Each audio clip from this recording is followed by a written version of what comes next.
보도록 하죠. 다우 지수는 0.2% 하락을 했고요. S&P 500과 나스닥 지수는 각각 0.1%, 0.3% 상승을 했습니다. 인플레가 높게 나왔는데도 그러니까요.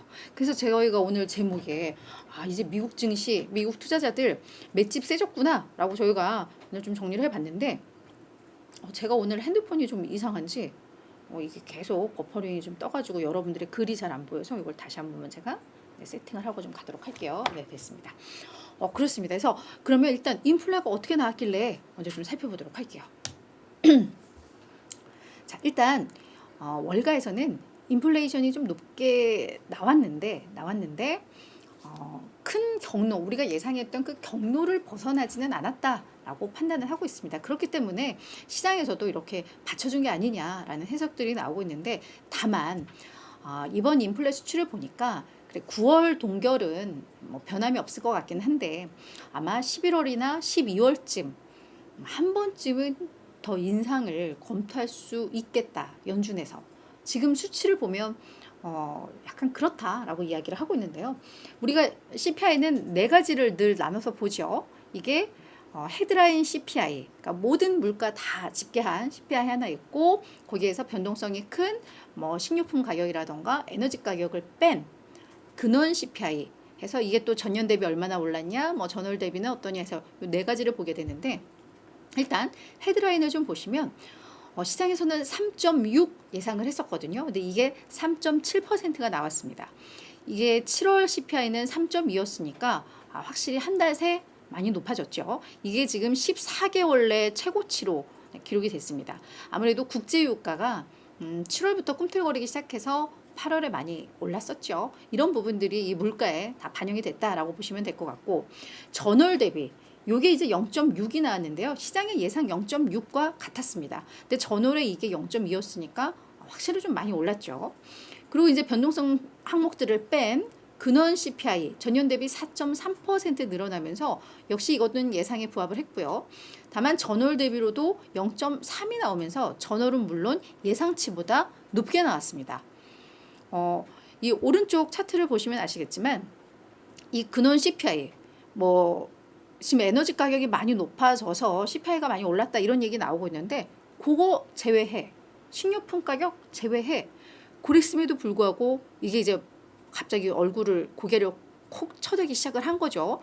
요 선그래프가 요게 근원 CPI인데, 전월 대비인데, 요게 거의 6개월 동안은 계속 뭐 하락을 하거나 제자리 걸음을 하거나 했다가 6개월 만에 이제 다시 고개를 이렇게 들어버린 뭐 그런 상황이 됩니다. 그래서 이런 내용이 딱 나오다 보니까 지금 내셔널 생명보험의 캐시 보스티안 치기라는 이 수석 이코노미스트는 요 지표들을 어떻게 해석을 하느냐 봤더니 이 근원 CPI는 좀 실망스러운 수치였다.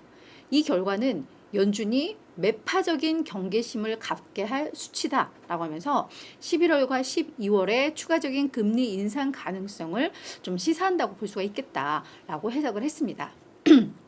다만 이런 분석들에도 불구하고 앞서서도 이야기했듯이 증시가 이렇게 견고할 수 있었던 것은 그래도 시장에서 예상했던 어떤 물가의 그 경로 안에, 이 범위 안에는 있었다. 뭐 그렇게 해석을 하면 될 것 같아요. 그래서 요 정도 수치는 시장에서 감내할 만하다라고 판단을 하는 것으로 보입니다.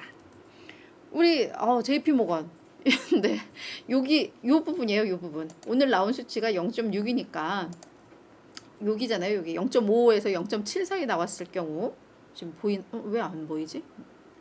이 화면 제 화면 맞나요? 네. 이거 지금 보이나? 어떤 거? 제가 지금 레이저 칩을 막 쏘고 있는데 안 나오네. 그 레이저로 안 보여요. 그럼 요거 그냥 이렇게 막 칠할게요. 요거 이렇게 막 이렇게 네, 요거 이제 확률 요렇게 나올 확률은 27.5%다라고 했는데 요대로 나온 거고, 그리고 뭐 이렇게 되면 S&P 500 1에서 1.5% 하락할 것이다라고 했는데 많이 빗나갔어요. 아마 이들은 뭔가 그냥 막 찌른 건 아니라 어떤 데이터에 따라서 했을 텐데 이번에 많이 좀 틀린 것 같긴 합니다. 그래도 틀려서 다행이에요. 정말 이게 적중했다라면 우리는 힘들었을 것 같습니다. 자, 그러면 오늘 제게 좀 이상하구나. 이게 돌지도 않고 네.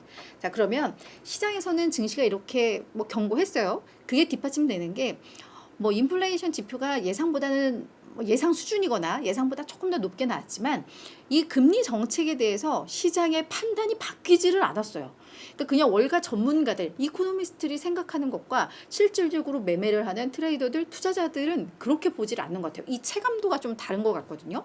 그래서 실제 보시면 아시겠지만 지금 9월 동결 가능성 97%, 11월 동결 가능성 60%, 이게 어제는 한 56% 정도였거든요. 근데 오히려 11월에도 동결할 것이다라고 베팅하는 확률이 이번 CPI를 보고 오히려 더 늘었어요.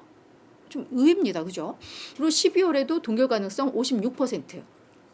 뭐 그러면서 추가적인 금리 인상을 뭐 물론 베팅을 하는 확률도 뭐 40% 정도가 되기는 해요. 12월 같은 경우에는.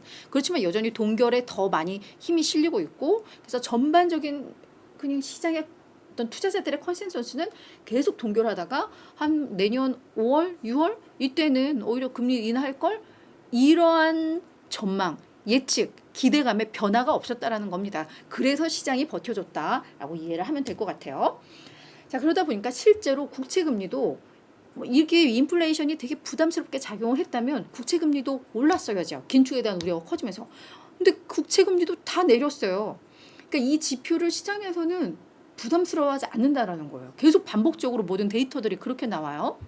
그래서 정책금리에 가장 민감한 2년물 국채금리가 어제 5% 넘었었는데 오늘은 4.978로 떨어졌고요. 10년물도 4.256 기록하면서 어제 4.264보다 떨어졌습니다. 자, 그리고 여기에 이제 뭐 인플레이션, 긴축 이거와는 이제 조금 다른 얘기가 될 수도 있을 텐데, 프랑스의 투자은행 소시에테 제네럴이 S&P 500의 연말 목표치를 상향 조정했습니다. 아주 그냥 뜨끈뜨끈하게 나온 최근에 가장 이제 가장 최근에 나온 목표가 수정인데요.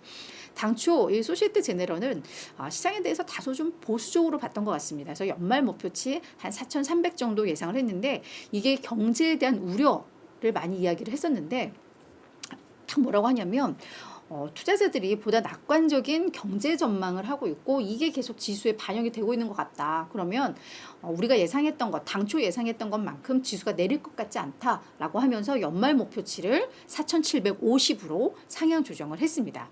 하지만 소시에테 제네럴은 그렇다고 경기 침체를 미국이 완전히 피해갈 거라고는 예상을 안 하는 것 같아요. 그래서 이게 우리가 경기 침체 전망 이거를 삭제하거나 뭐 지연하거나인데 이 둘 중에 하나라서 이걸 높인 건데, 올해는 아니겠지만 내년에는 경기 침체의 영향을 받을 수 있다라고 이야기를 하면서, 그래서 1분기에는 S&P 500이 4,500을 기록을 할 것이고, 그러니까 연말에 좀 위점 찍고 나서 떨어진다는 얘기예요.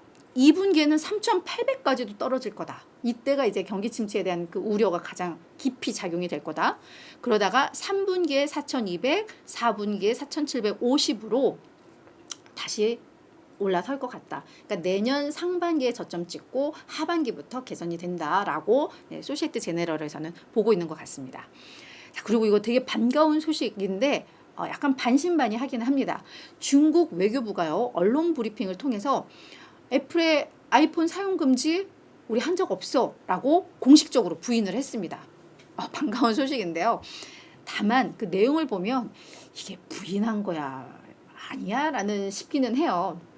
근데 일단 애플 주가가 간밤에도 1.2% 하락을 한 거 보면 이 소식을 뭐 완전한 호재로, 완전한 신뢰를 하지 않는 뭐 그런 흐름인데, 정확한 요 멘트 나온 걸 보면 요 외교부에서 우리는 애플 등 외국 브랜드의 휴대폰 사용을 금지하는 법률, 규정, 정책 문서를 발표하지 않았다.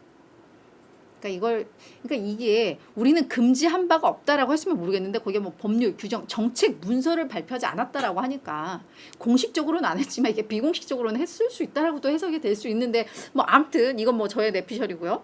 이렇게 공식적으로 발표하면서 아이폰 사용 금지에 대해서 부인했다라고 이제 헤드라인들이 뽑혔습니다. 다만 뭐라고 했냐면, 하지만 최근에 애플 휴대폰과 관련된 보안 사고가 언론에 자주 노출되는 걸 확인을 했다. 근데 우리는 이런 정보, 사이버 보안 너무너무 중요시 여긴다. 이 보안 문제에 대해서는 국내 기업과 해외 기업에 대해서 똑같은 잣대로 우리는 본다. 그래서 이게 뭐 미국 기업이라고 차별하고 이게 아니라 뭐 우리는 똑같은 잣대로 보는데 애플에서 계속 뭐 이 보안 문제가 있다고 언론에서 나오고 있으면 뭐 그거는 우리가 통제해야 되는 거 아니냐라는 뉘앙스죠. 그러니까 이게 반은 부인을 하고 뭐 반은 아닌 뭐 그런 개념. 약간 말장난 같기도 해요. 그래서 주가가 오늘 애플 주가가 이게 크게 반영이 되지는 않은 것 같은데 일단 공식적으로는 우리가 아이폰 사용 금지하는 거 요거 부인을 한 걸로 우리가 알고 넘어가면 좋을 것 같습니다. 이제 특징주 넘어가야 되는데, 그쵸. 우리 늘 와주신 우리 시피아님도 와주셨고, 우리 왕빨대님 여기서 보니까 또 반갑죠. 아이폰 사용금지 이유는 감시를 하고 싶어서겠죠. 뭐 또 이런 얘기를 해주셨는데, 아마 하웨이에서도 또 신제품 나오고 이러니까 그거 밀어주긴 개념도 조금 있어요. 시점상으로 보면, 그죠? 이런 게 많이 맞물린 게 아닌가라는 또 판단이 들기도 합니다. 다양한 해석들이 좀 나올 것 같은데, 네, 좀 애플이 어제 신제품 공개에도 불구하고 주가는 약간 좀 실망스럽게 계속 전개가 되고 있는 게 아무래도 이 중국에 대한 우려는 당분간 좀 가져갈 것 같다는 생각은 좀 드네요. 그죠?